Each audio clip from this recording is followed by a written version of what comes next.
What if I told you that one of the world's most iconic luxury brands started as a small leather goods shop? That the empire we know today as Gucci was once on the brink of collapse? Imagine for a moment, standing in Florence, Italy in 1921, where a young man named Guccio Gucci opened a modest store selling luggage and leather goods. Did he know that his name would one day be synonymous with glamour, wealth, and high fashion? Probably not. But what he did know was this: quality and craftsmanship could set him apart. Here's the twist. Gucci's rise wasn't a smooth, gilded road. It's a story filled with struggles, near bankruptcy, family feuds, and brilliant comebacks. But through it all, Gucci not only survived, it thrived. And in this video, we'll uncover how they did it, what nearly broke them, and the lessons you can take from their story to help you push through your own challenges. Welcome, this is the Roots to Riches channel, where the journey of success unfolds. If you're new here, don't forget to subscribe and hit the notifications so you never miss out on incredible stories about how the biggest companies in the world began, their toughest challenges, and the inspiring road they took to greatness. Plus, we'll be sharing life-changing tips along the way. Your support is key to growing this channel. Please share these stories with your friends, family, and anyone looking for inspiration. Thanks for being part of the journey. Guccio Gucci's journey began with a job many would overlook. As a teenager, he worked as a bellhop at the Savoy Hotel in London. Every day, he carried the luggage of wealthy guests, observing their taste for fine leather goods and elegant design. He wasn't just moving suitcases, he was taking notes, absorbing inspiration that would later fuel his dream. In 1921, Guccio returned to Florence and opened a small leather goods shop, crafting high-quality luggage and practical handbags. His focus was simple, yet powerful: impeccable craftsmanship and timeless design. Gucci's products weren't just items, they were experiences. He combined traditional Tuscan techniques with innovative designs, earning a reputation for excellence. But let's pause here. Have you ever worked hard on something, only to feel like no one noticed? That was Guccio in the early days. The world wasn't exactly banging down his door, yet he persisted, believing that the quality of his work would eventually speak for itself. And it did. Slowly, his small shop began attracting a loyal clientele. Then came World War II. The war didn't just disrupt daily life, it devastated businesses. Leather became scarce, and Gucci had to adapt quickly. Rather than shutting down, they turned to alternative materials like hemp and canvas. This period gave birth to one of Gucci's most iconic designs, the GG canvas, which became synonymous with the brand. But here's a question. What would you have done if your entire business model depended on something that suddenly vanished? Many might have given up, but Guccio's resourcefulness kept the brand afloat. He didn't just survive the war, he laid the foundation for Gucci's future resilience. After the war, Gucci began its slow recovery, clawing its way back to stability amidst a world eager for renewal. Guccio Gucci, with his tireless dedication, managed to steer the company toward better days. By the 1950s, Gucci was thriving. The brand's luxury luggage and handbags caught the attention of Hollywood stars and European royalty. Grace Kelly and Audrey Hepburn were spotted with Gucci bags, cementing its reputation as a symbol of elegance.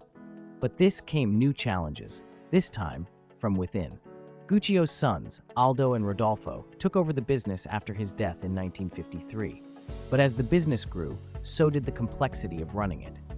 Guccio's three sons, Aldo, Vasco, and Rodolfo, joined the company, bringing youthful energy and ambition. Each son brought something unique to the table.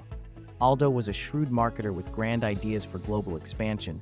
Vasco focused on operations, and Rodolfo, a former actor, had a flair for creativity and aesthetics. Together, they had the potential to take Gucci to unimaginable heights. However, as the saying goes, don't mix family and business. The reality of working together wasn't as harmonious as it seemed on paper. Sibling rivalry brewed beneath the surface, with each brother vying to leave their distinct mark on the company. Aldo wanted aggressive expansion into international markets, pushing for stores in New York and beyond. Rodolfo, on the other hand, was more cautious and focused on preserving the brand's Italian heritage. Vasco often found himself caught in the middle, trying to mediate their fiery disputes. The tension wasn't just about business decisions, it was deeply personal. Family meetings turned into heated arguments, and decisions were delayed as egos clashed. Imagine trying to have a productive meeting when everyone thinks they're the smartest person in the room. That was life at Gucci. Still, the family managed to push forward, largely because of their shared commitment to the brand's success. Aldo's vision for global expansion led to the opening of Gucci's first store in New York City in 1953, marking a major milestone for the company. The Gucci logo, with its interlocking G's, became synonymous with luxury and sophistication. Yet, beneath the glamorous facade, the cracks in the family's unity continued to widen. As the company grew into a global name, the brothers' rivalry intensified. Disputes over control, strategy, and credit for the brand's success became the norm. These conflicts not only strained their personal relationships, but also threatened the stability of the business. The Gucci empire was expanding, but its foundation was beginning to show signs of weakness. Little did they know, these internal struggles would soon escalate, leading to one of the most dramatic family feuds in fashion history. Now, think about your own life. Have you ever worked with family or friends, only to find that personal relationships complicated things? Imagine running a global empire under those conditions. It wasn't long before these tensions boiled over, creating cracks in Gucci's shiny facade. By the 1980s, Gucci, a name once synonymous with luxury, exclusivity, and sophistication, was unraveling at the seams. The cracks within the family dynasty had grown into full-blown fissures, as bitter infighting spilled out of boardrooms and into public view, tarnishing the brand's once glorious image. To make matters worse, a relentless push for profits led to overproduction, flooding the market with Gucci products and stripping away the aura of exclusivity that had made the brand so desirable. Financial mismanagement compounded the chaos, leaving the company teetering on the edge of bankruptcy. Once a shining beacon of Italian elegance, Gucci seemed destined to collapse under the weight of its own internal discord. The world watched in shock as this iconic fashion house, a symbol of opulence for decades, appeared to be fading into irrelevance.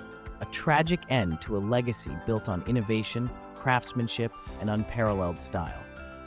And here's another question. How do you survive when everything seems to be falling apart? For Gucci, the answer came in the form of a bold decision.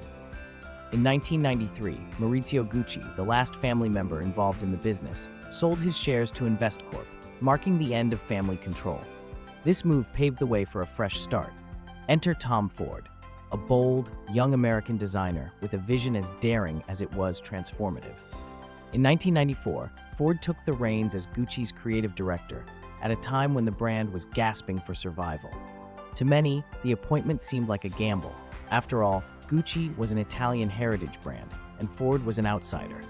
But what Ford brought to the table was exactly what Gucci needed: a fearless, boundary-pushing approach that would redefine not only the brand, but the fashion industry itself. Ford's vision was nothing short of revolutionary. He stripped away the dusty remnants of Gucci's past and injected the brand with a jolt of raw energy, sexuality, and modernity. His designs were bold, provocative, and unapologetically glamorous, capturing the rebellious, high-octane spirit of the 1990s. From slinky satin dresses to daring plunging necklines and sleek, minimalist tailoring, Ford's collections exuded confidence and seduction, turning Gucci into the epitome of cool. But Ford didn't stop at design. He understood that to truly revive Gucci, the brand needed to feel like a movement, an aspiration, a cultural phenomenon. He masterminded audacious advertising campaigns that were equal parts art and controversy, creating shockwaves in the industry and grabbing global attention. With every runway show and red carpet appearance, Ford transformed Gucci into a symbol of luxury that was no longer just classic. It was daring, edgy, and irresistibly modern. The results were nothing short of astonishing.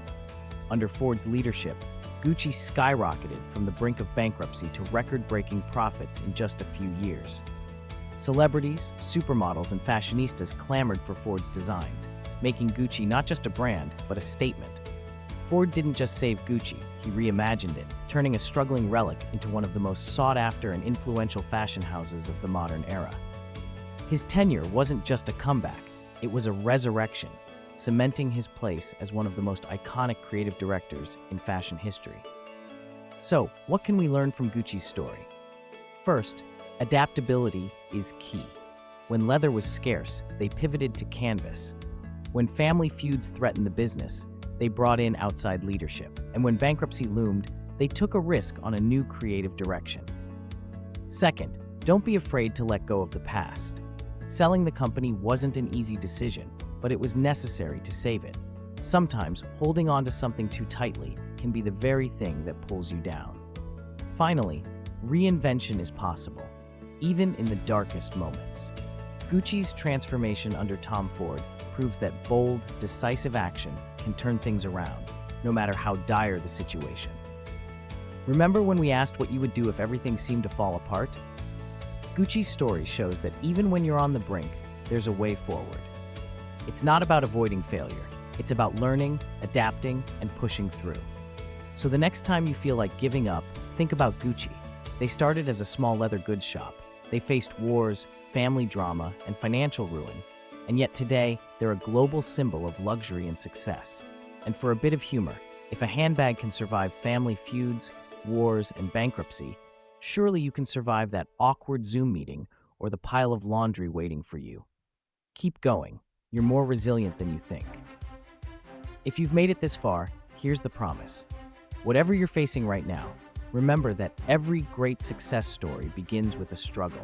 And like Gucci, your perseverance might just create something extraordinary. Stay strong, stay inspired, and keep moving forward. If this story inspired you, share it with someone who might need a little extra motivation. And don't forget to like and subscribe for more stories of resilience and success. Let's keep soaring together. And hey, don't leave just yet. Check out the videos on the side. You won't want to miss what's next. Let's keep growing together.